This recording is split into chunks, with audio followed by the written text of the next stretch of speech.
An astrologer's day by R K Narayan. Text আমরা ইতিমধ্যে শেষ করে ফেলেছি। যদি এখনো পর্যন্ত টেক্সটে কোনো প্রবলেম থাকে, তোমরা অবশ্যই পার্সপেক্টিভ ইংলিশ টিচিং এর প্ল্যাটফর্মে যেয়ে টেক্সট দুটো ভালো করে কাভার করে নাও। অর্থাৎ দুটো ভিডিওতে টেক্সটটা কাভার করা আছে, ভালো করে ভিডিওগুলো দেখে টেক্সটটা কাভার করে নাও।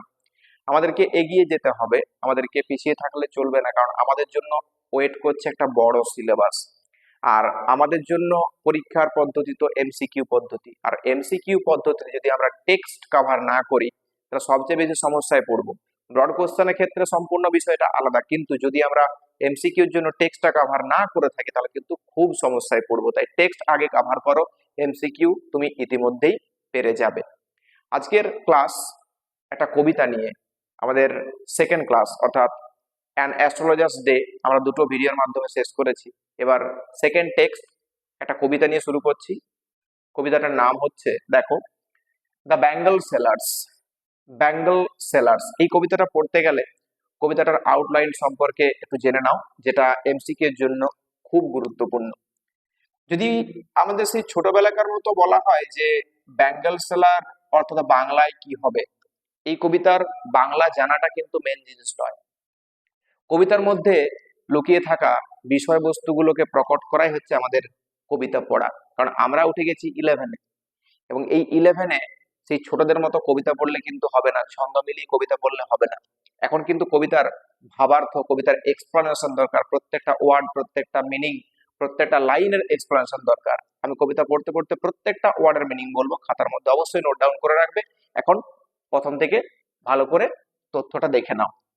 ব্যাঙ্গল কথার অর্থ কি? ব্যাঙ্গল কথার অর্থ হলো চুড়ি। মেয়েরা হাতে চুড়ি পরে, ব্যাঙ্গল কথার অর্থ হচ্ছে চুড়ি। সেলার্স, এই সেল থেকে ওয়ার্ডটা এসেছে। সেল মানে বিক্রি করা, সেলার্স মানে যে বিক্রি করে, অর্থাৎ বিক্রেতা। দ্য ব্যাঙ্গল সেলার্স কথার অর্থ কি? চুড়ি বিক্রেতা। কবিতাটা লিখেছেন কে? বাই সরোজিনী নাইডু, বিখ্যাত স্বনামধন্য কবি সরোজিনী নাইডু। এই সরোজিনী নাইডুর জন্ম হয়েছিল 1879, 1879 সালে। তিনি মারা গিয়েছিলেন 1949, 1949 সালে। এই বিশিষ্ট ব্যক্তিটা সম্পর্কে দু এক কথা আগে জেনে নেওয়া দরকার আছে। সরোজিনী নাইডুর বাবা ছিলেন অঘোরনাথ চট্টোপাধ্যায়। খাতার মধ্যে নোট ডাউন করে রাখবে, খুবই জরুরি। আর তোমরা এখন যে পুরাতন বইটা পেয়েছো, সেই পুরাতন বইয়ে কিন্তু তথ্য বা অর্থাৎ লেখকের পরিচিতি, লেখিকার পরিচিতি কিন্তু দেওয়া নেই। তাই এখন আমরা টেক্সট অ্যাডভান্স শুরু করেছি, তাই খাতার মধ্যে অবশ্যই নোট ডাউন করে রাখবে। বাবার নাম কি ছিল? অঘোরনাথ চট্টোপাধ্যায়। সরোজিনী নাইডুর মা ছিলেন বরদা সুন্দরী দেবী। সরোজিনী নাইডু রাজনীতির দিক থেকে সূচনা পেয়েছিলেন কার হাত ধরে জানো? আর্চ বাই গোপাল কৃষ্ণ গোখলে। তোমরা ইতিহাসে অবশ্যই পড়েছো।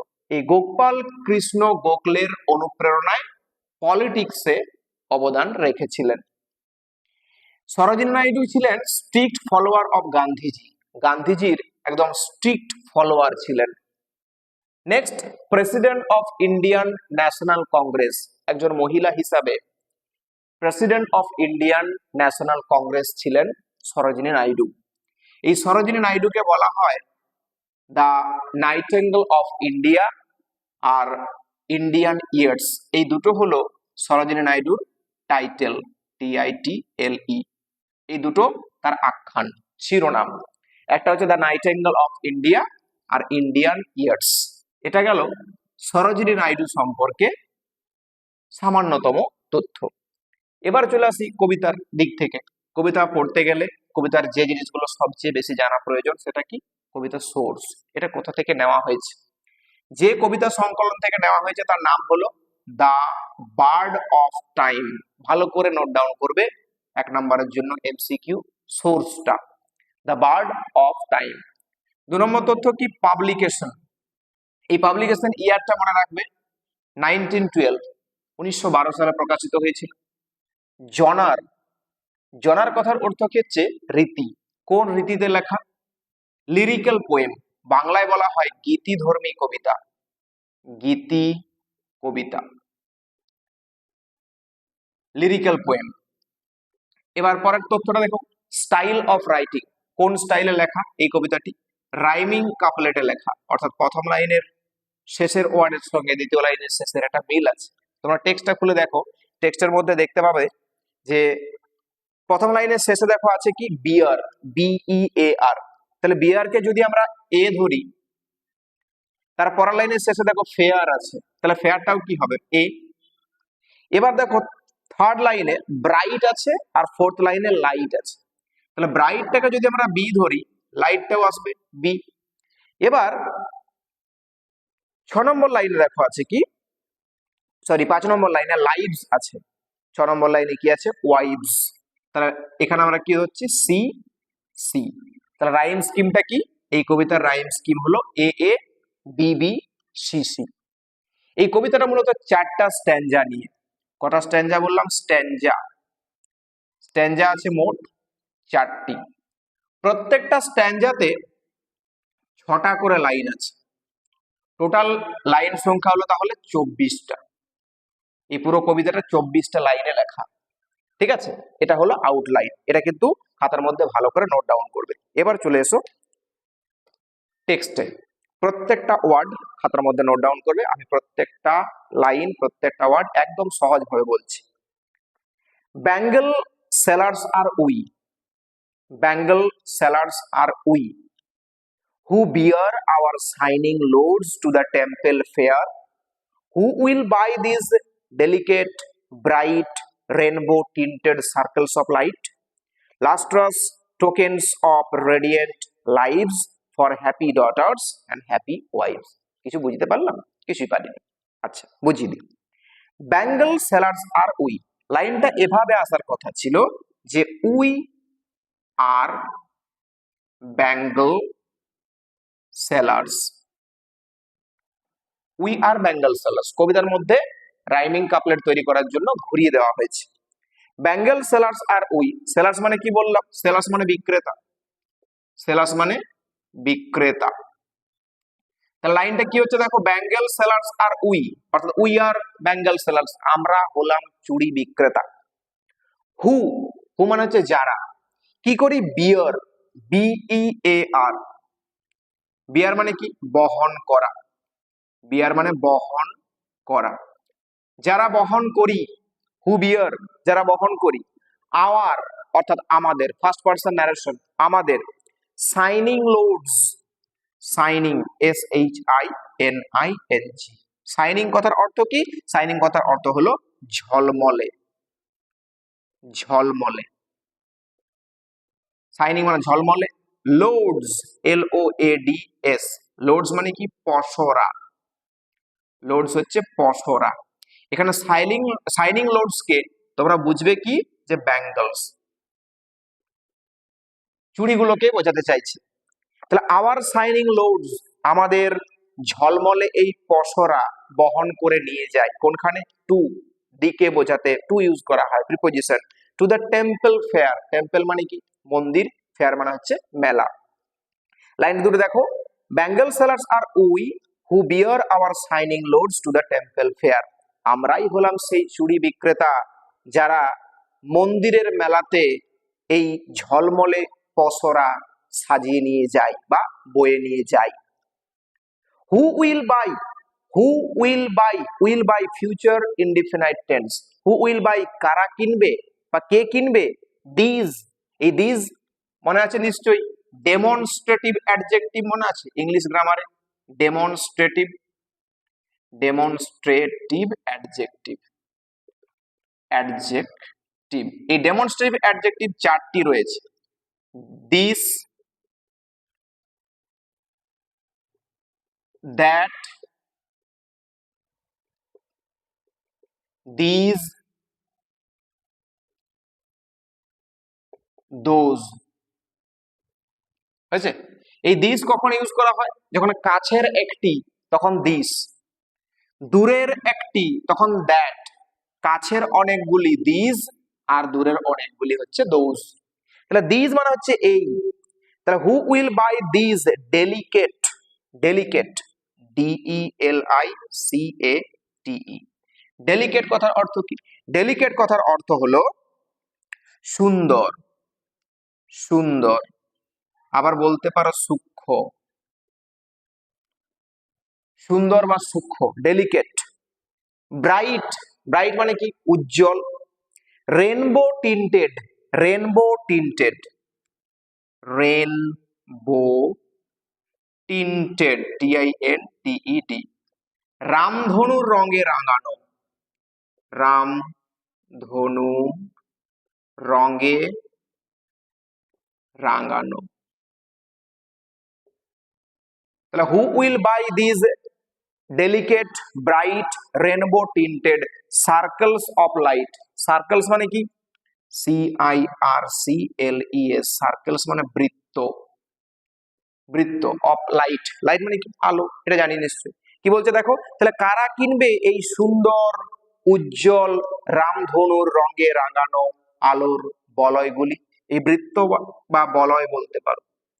কারা কিনবে এই সুন্দর উজ্জ্বল রামধনুর রঙে রাঙানো আলোর বলয়গুলি? Lustrous tokens of radiant lights, এই চুড়িগুলোই কিন্তু লাস্ট্রাস, LUSTROUS। লাস্ট্রাস মানে কি? লাস্ট্রাস মানে হলো উজ্জ্বল, উজ্জ্বল। লাস্ট্রাস টোকেনস মানে কি? TOKENS। টোকেনস কথার অর্থ হলো নিদর্শন, নিদর্শন, উজ্জ্বল নিদর্শন। কাদের বলেছে? Of radiant lights, radiant, RADIANT। Radiant কথার অর্থ কি? রেডিয়েন্ট কথার অর্থ হচ্ছে দীপ্তিময়, দীপ্তিময়। লাইভস মানে তো জানি জীবন। এই দীপ্তিময় জীবনের উজ্জ্বল নিদর্শন এই চুড়ি। চুড়ি হলো নারীদের শোভা বর্ধনকারী অর্নামেন্ট, অর্থাৎ অলংকার, সবচেয়ে গুরুত্বপূর্ণ একটা অলংকার। তাই বলছি কি lustrous tokens of radiant lives, এই যে দীপ্তিময় জীবনের উজ্জ্বল নিদর্শন, এটা কাদের জন্য? ফর হ্যাপি ডটার্স, সুখী কন্যাদের জন্য, অ্যান্ড হ্যাপি ওয়াইভস, সুখী বধূদের জন্য। চুড়ি কারা পরে? কন্যারা, বধূরা। আরেকবার প্রথম থেকে স্ট্যান্ডাটা দেখো। ব্যাঙ্গল সেলার্স আর উই, আমরাই হলাম চুড়ি বিক্রেতা। হু বিয়ার আওয়ার শাইনিং লোডস, যারা বহন করি আমাদের এই ঝলমলে বা উজ্জ্বল পসরা, টু দ্য টেম্পল ফেয়ার, মন্দিরের মেলাতে। হু will buy this delicate bright rainbow tinted circles of light, কারা কিনবে এই সুন্দর উজ্জ্বল রামধনু রঙে রাঙানো আলোর বলয়গুলি? এই সার্কেলস অফ লাইট অর্থাৎ চুড়িগুলোর কথাই বলছে। Lustrous tokens of radiant lights, এগুলো দীপ্তিময় জীবনের উজ্জ্বল নিদর্শন for happy daughters and happy wives, সুখী কন্যা এবং সুখী বধূদের জন্য। Second stanza. Some are meet, some are meet, MEET, MEET, meet এখানে সাক্ষাৎ করা নয়, মানানসই, মানানসই। কিছু চুড়ি মানানসই। সাম আর মিট, সাম বলতে সাম ব্যাঙ্গলস, কিছু চুড়ি মানানসই। ফর কাদের জন্য? না এ মেইডেনস রিস্ট। মেইডেন কথার অর্থ কি? অবিবাহিত বালিকা। তাহলে অবিবাহিত মেয়েদের রিস্টের জন্য, রিস্ট মানে হচ্ছে কবজি, তাহলে অবিবাহিত মেয়েদের কবজির জন্য মানানসই কিছু চুড়ি আছে। সেগুলো কেমন? Silver and blue as the mountain mist, পাহাড়ের গায়ে কুয়াশা যেমন রূপলি এবং নীল রঙের দেখায়, ঠিক তেমন রঙের। তাহলে কিছু চুড়ি অবিবাহিত মেয়েদের হাতের কবজির জন্য রয়েছে, যেগুলো রূপলি এবং blue, as the mountain mist, ওই পর্বতের গায়ে কুয়াশার মতো। Some are flushed, some are flushed like the birds that dream. Some are flushed, flushed কথার অর্থ কি? FLUSHED। ফ্লাস্ট কথার অর্থ কি? ফ্লাস্ট কথার অর্থ হলো রক্তিম, রক্তিম অর্থাৎ গাঢ় লাল রঙের কিছু চুড়ি আছে যেগুলো রক্তিম। Like the birds that dream, সেই বার্ডস এর মতো। বার্ডস বলতে BUDS, বার্ডস মানে হচ্ছে কুড়ি, বার্ডস হচ্ছে ফুলের কুড়ি। বার্ডস দ্যাট ড্রিম, যেগুলো কি স্বপ্নে বিভোর। ড্রিম মানে কি? স্বপ্ন, DREAM, ড্রিম, এখানে কিন্তু স্বপ্নে, স্বপ্নে বিভোর। স্বপ্নে বিভোর।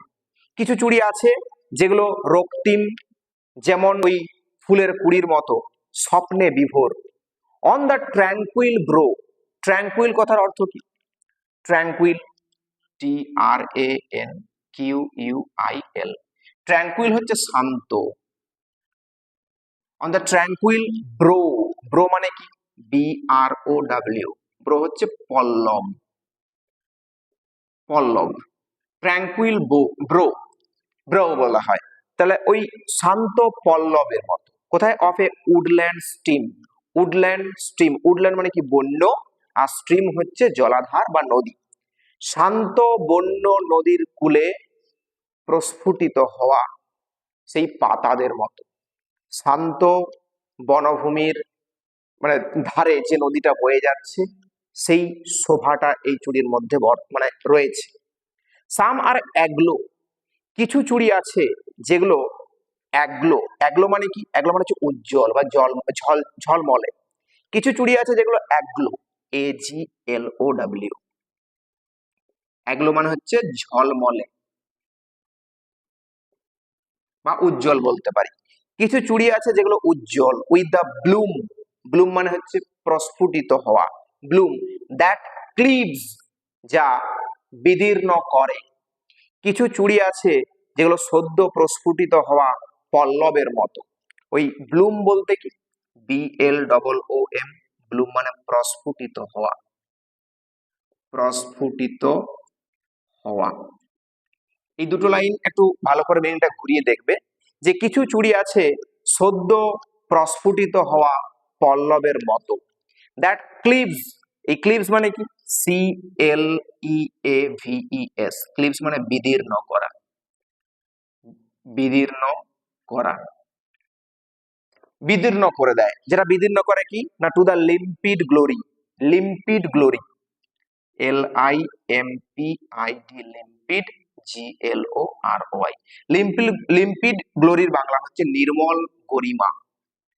নির্মল গরিমা। সেই নির্মল গরিমাকে যেন বিদীর্ণ করে দিচ্ছে। Of new born leaves. সদ্য গজিয়ে ওঠা পাতাদের মতো। অর্থাৎ বলতে চাইছে কি?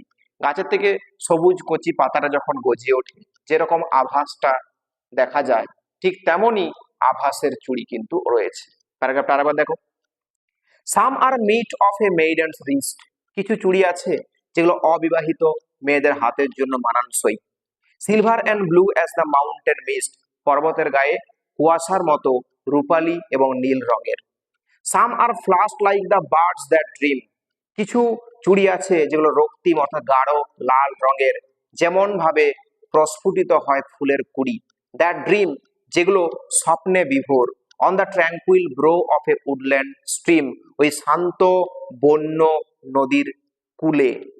সাম are aglow with the bloom. কিছু চুড়ি আছে যেগুলো সদ্য বিকশিত হওয়া পল্লবের মতো। That cleaves to the limpid glory of new born leaves. সদ্য গজিয়ে ওঠা পাতার নির্মল গরিমাকে যারা বিদীর্ণ করে দেয়, তেমন আভাসযুক্ত চুড়ি রয়েছে। এই দুটো স্ট্যাঞ্জা আজকের ক্লাসে বললাম। পরবর্তী ক্লাসে আরো দুটো স্ট্যাঞ্জা আলোচনা করব। ততদিন পর্যন্ত ভালো করে অবশ্যই টেক্সটটা পড়ে প্রত্যেকটা ওয়ার্ড খাতার মধ্যে নোট ডাউন করে প্রিপেয়ার করে রাখো।